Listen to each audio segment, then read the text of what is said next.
Did you know that Mario World's turning 35 this year? That means it's bound to get delisted on March 31st next year.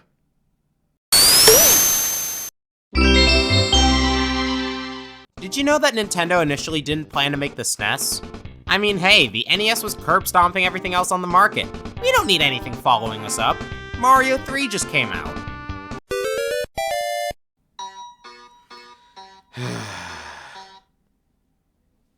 Hello? Sir, there's this thing called the PC Engine. It's got some impressive specs. We couldn't reach those even with the disk system. So? We still have Hudson Soft by the balls. And Sega just released a new system with advanced processors. Oh. Well, they're still more of an arcade company. I'm sure it's not. They're spitting on us in ads and are trying to make a new mascot. Drop the bombs. And so the SNES would be developed with Sony supplying the sound chip. Nintendo had no idea what they lost. Of course, when a game launches, you need a killer app. F-Zero, Pilotwings, Gradius 3, and SimCity were all strong contenders for the time. Of course, you can't have a Nintendo system without the high-jumping charlatan unless it came out and died first.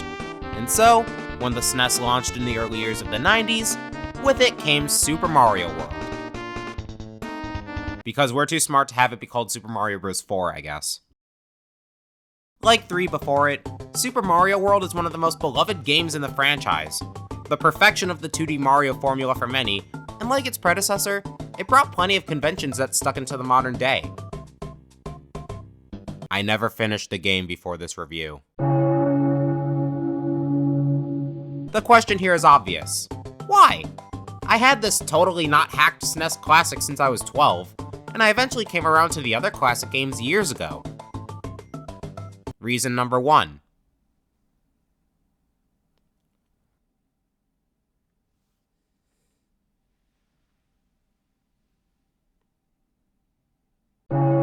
Reason number 2. I was always more focused on other games. Super Mario Kart, Super Mario RPG, some games that are totally meant to be on there, even Earthbound and Super Metroid. Reason number 3 is something I'm sure plenty of gamers identify with, but I'll get to that later. For now, let's get into what I've been missing for 14 years. Mario, Luigi, and Peach try to take a vacation in Dinosaur Land, but Bowser wants it spoiled harder than I am. This is the first game to actually call him Bowser, by the way. Ever wonder why you never hear that name in the Deke cartoons? Sorry, I meant Deke. Wait, that still sounds wrong. The cartoons that never corrected Mario's color palette and invented Mama Luigi. There you go. Probably goes without saying, the plot isn't much different, nor is the gameplay. Get power-ups, kill enemies, jump through levels, score badges. Simple. So what's new here? Well, for one, the first save system to grace the series. Certain levels give you the option to save after completing them, such as castles, ghost houses, switch palaces, and a couple more here and there. Sure, the save doesn't conserve your life count, something I learned the hard way when I ran out of disk space.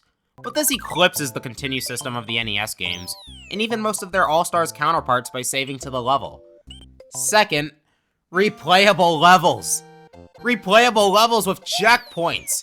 Thank you! This game may have removed the Toad Houses and overworld item inventory, but being able to get power-ups by replaying levels makes that a non-issue.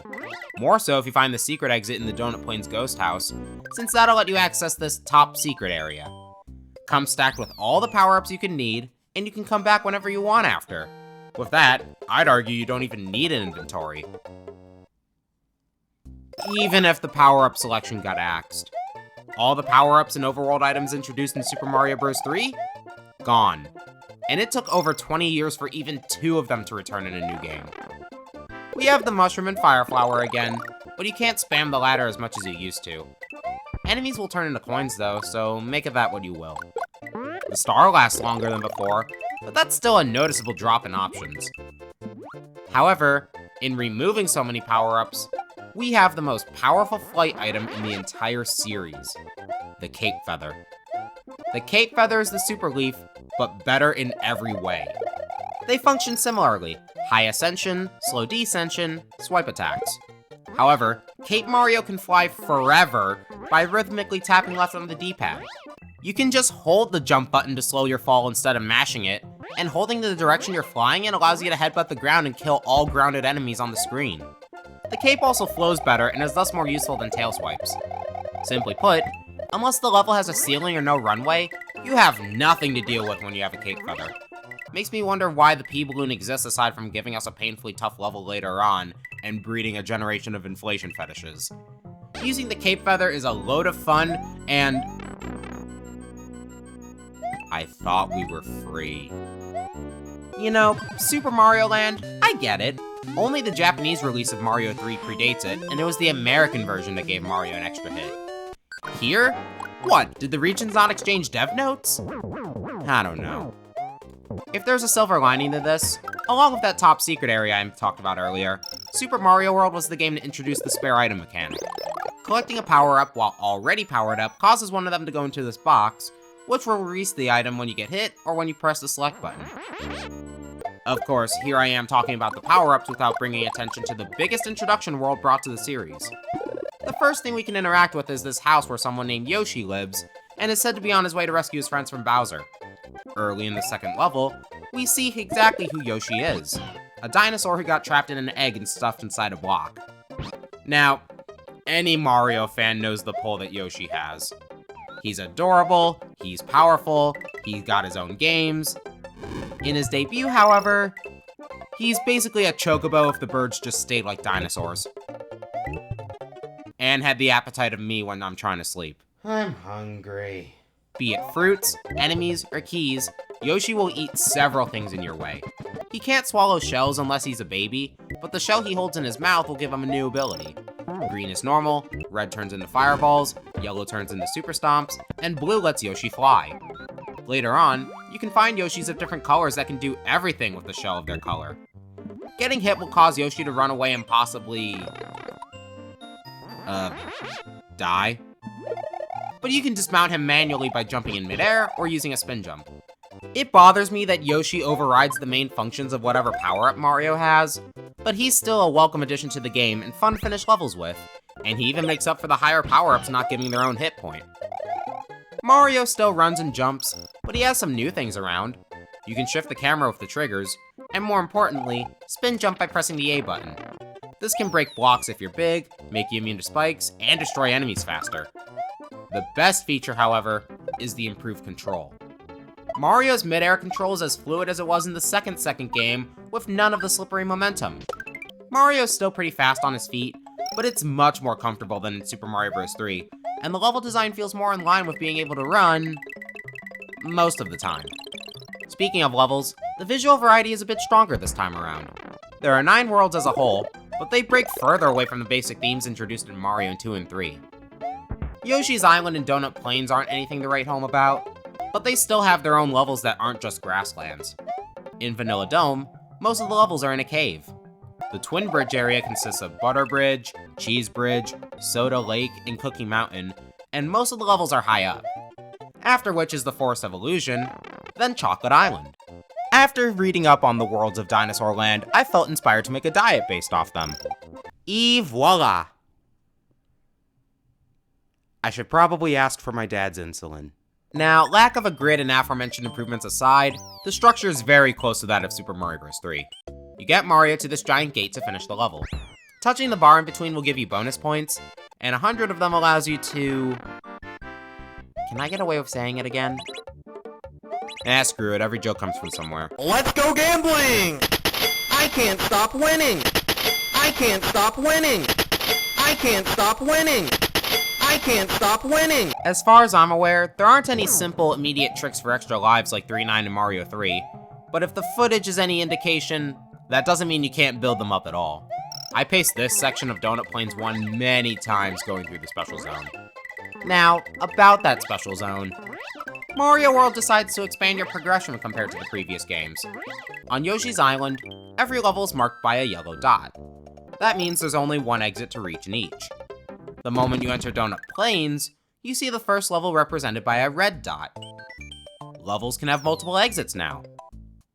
Technically, Mario Land on the Game Boy did it first and Warp Zones existed previously, but the former only did it for the bonus minigame, while the latter was basically the prequel to this.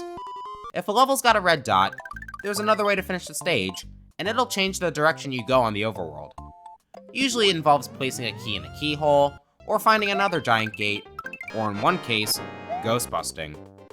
Da da da da da da da da da da da da da da da da da da. I ain't afraid of no ghost.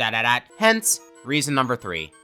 I, like many gamers, suffer chronic completionism, and if it's not a 3D Mario game, the thought of having to look around in situations I normally wouldn't in order to fully complete the game can exhaust me before I even get halfway through.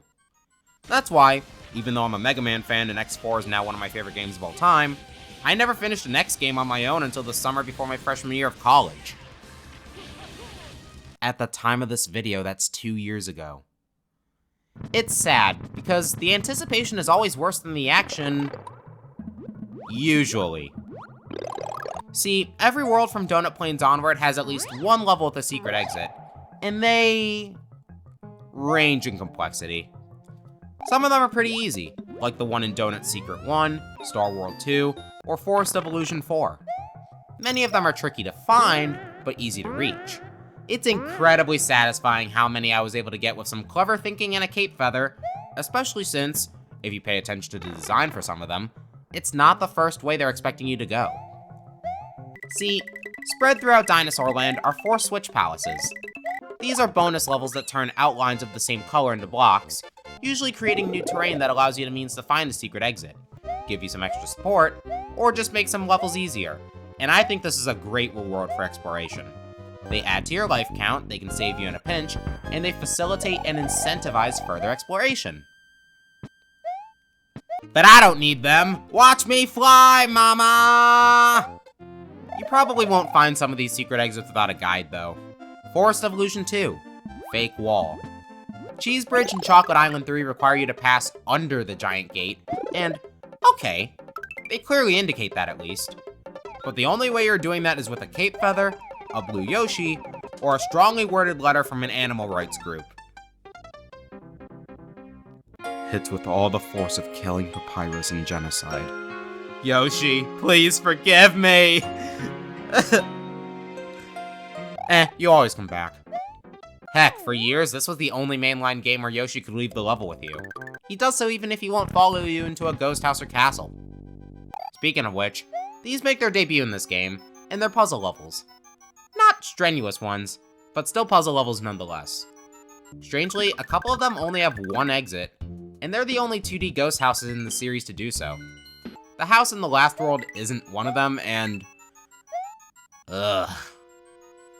So, you hit the P-switch, turning blocks into coins and coins into blocks, and book it to the doors. The 3rd and 4th door take you to the exit. Actually, pretty simple to complete. The 5th door has some extra goodies, including the secret exit. However, you need to bring the P-switch over to this side of the level and hit this block. This spawns what's known as control coins. Coin trails that you guide the direction of using the D-pad, something the game never tells you, by the way. Then you hit the switch to turn the coin trail into blocks, and pray that your aim was spot on enough to get the key and keyhole. If it wasn't, good luck getting in without being Small Mario. 100% completion entails that you find every exit in the game, even if they don't lead anywhere. Certain exits will give you access to the Star Road, which connects to the series' first ever Star World. The Star World is made up of 3 gimmick levels, such as one that's shorter than a bonus game, and 2 standard ones. Some baby Yoshis can be found, but completing the level doesn't appear to do anything. Interesting. However, if you find every level's secret exit, another Star Road opens up, bringing you to the Special Zone. No secret exits, just some of the hardest levels in the game. Levels that immediately let you know this game released in the 90s. Makes you wonder if Sonic named them.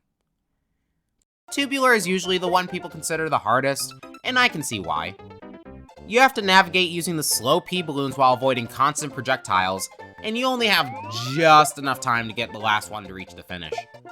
However, I think Way Cool, Awesome, and Outrageous are just as bad.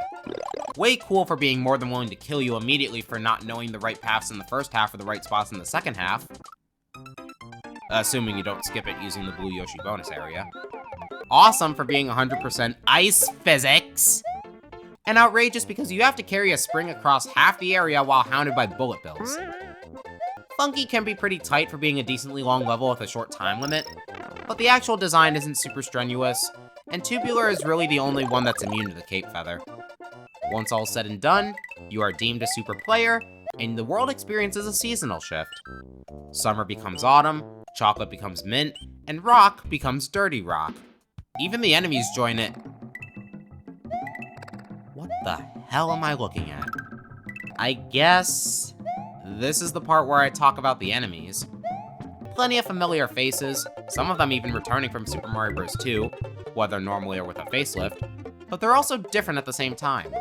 Koopas are biped now, and they have a couple new shell colors. Hell, plenty of them don't even bother to wear shells and will kick them around instead.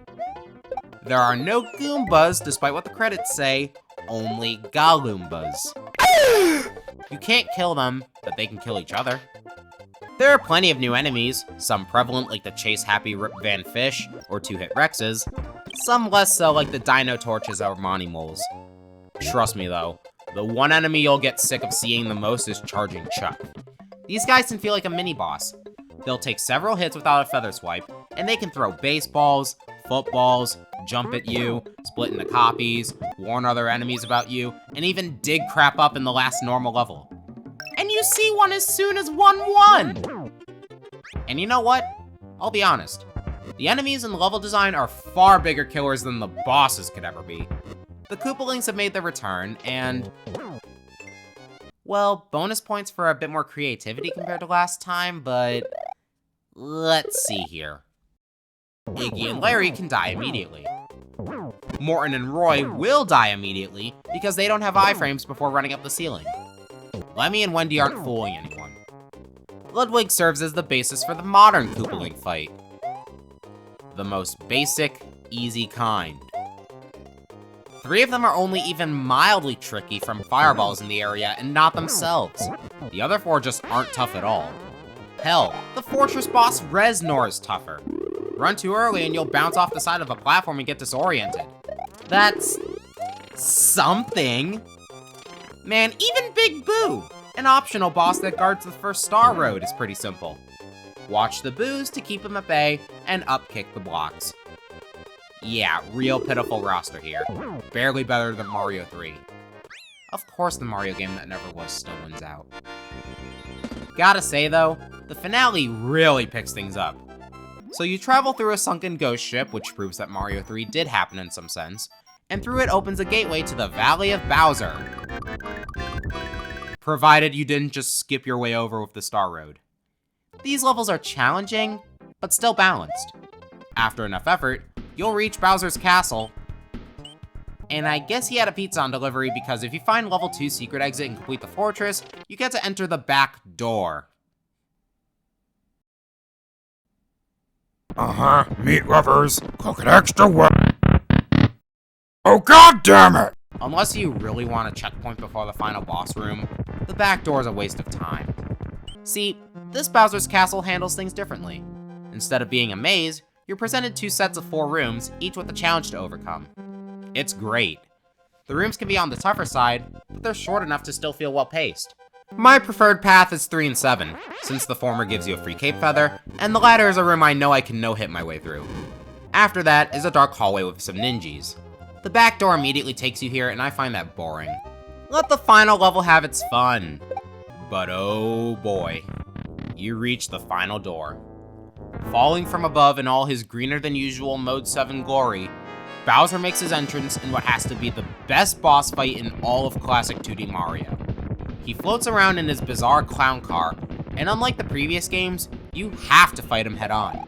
He'll toss out Mecha Koopas for you to jump on and kick back up in his face. After 2 hits, he rains fire, Peach gives you a pick-me-up, much appreciated, and Bowser tosses bowling balls down. Best to spin jump over them because the bottom of Bowser's copter can still hurt you. Toss the Mecha Koopas, dodge the fire, take the mushroom, and oh boy, both Bowser and the car get pissed off and start stomping on you.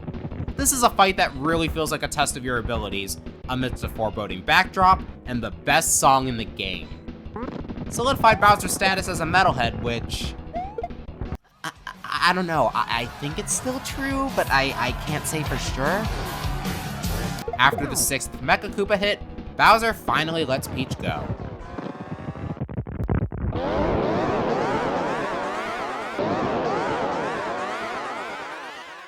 And with Peach saved, The vacation starts now.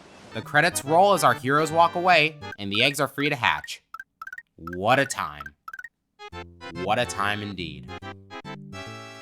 I'll say it again. I didn't grow up with this game. The footage you're watching is the first time I've ever completed it. But that doesn't change what an absolute joy this game is to play. Everything just feels right. The control, the difficulty, the exploration, the look, the sound. The graphics aren't as crisp as the All-Stars ports of the other games, but they're charming and get the job done. I mean, look at this ugly goober. That's supposed to be my boy. Musically, by far the best of the 2D console games, which is impressive because all the level themes are cut from the same cloth, but they all still fit in their environments. Though, I'm not gonna lie, I can't hear the athletic theme without thinking about SMG4. Hey Ma, you're such a jerk, you're such an annoying butthole. Hey Ma, you're such a jerk, please get away from me. I pity the poor fools that only know the credits theme from memes. Probably goes without saying that I'm on the world side of the 3 versus world debate. But do I think it's the best 2D game? I don't know. It's got some competition. But you know what? You can't let another game's quality distract from the point. Super Mario World is a well-crafted game, and I think the praise it's received for 35 years is well-deserved. Don't be like me. Make sure you've played the game in whatever way you can. Okay? Okay. You think Bowser will ever get the pizza he had the back door for? Oh crap!